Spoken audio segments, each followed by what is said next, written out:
ఈరోజు మన రైతు గురించి మనం మాట్లాడే ప్రయత్నం చేద్దాం. ఏంటి రైతుల పరిస్థితి ఎలా ఉందండి? రైతుల పరిస్థితి కిడ్నీలు ఊడి కింద పడ్డాయి జనాలకి ఈ గవర్నమెంట్లో. అది ఇప్పుడు నష్టాలే. రైతు భరోసా వస్తుందా? రైతు భరోసా లేదు, ఏమీ లేదు. ఏడొచ్చింది రైతు భరోసా మీకు తెలియకుండా? ఇప్పుడు మిర్చి రేటు పోయిన సంవత్సరం ఇప్పుడు ఎలా ఉందండి? గతంలో పోయిన సంవత్సరం 25,000 అమ్మినాయి, ఈ సంవత్సరం 8,000 9,000 అమ్ముతున్నాయి.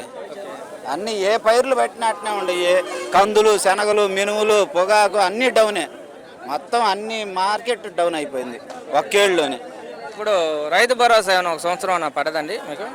ఒక్క సంవత్సరం కూడా పడలేదు, వస్తుందని నమ్మకం కూడా లేదు.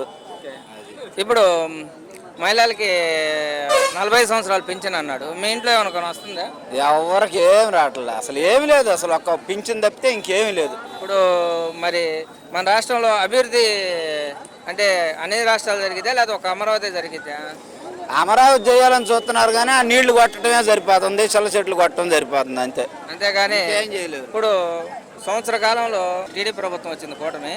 గత 5 సంవత్సరాలు జగన్ ప్రభుత్వం పరిపాలించింది. అయితే ఈ 5 సంవత్సరాల ప్రభుత్వంలో రైతుల పరిస్థితి ఎలా ఉంది? ఈ సంవత్సర కాలంలో కూటమి ప్రభుత్వ పరిస్థితి ఎలా ఉంది? కూటమి పాలనలో రైతులు ఇప్పుడు లేకపోతే ఈ ధర్నాలు ఎందుకు? జగన్ గవర్నమెంట్లో ఎప్పుడన్నా ధర్నాలు జరిగినాయా? ఇప్పుడే కదా ధర్నాలు జరగటం. అంతకుముందు మద్దతు ధర కోసం ఎవడు రోడ్డు ఎక్కలేదు, ఇప్పుడు అందరు రోడ్లు ఎక్కుతున్నారు.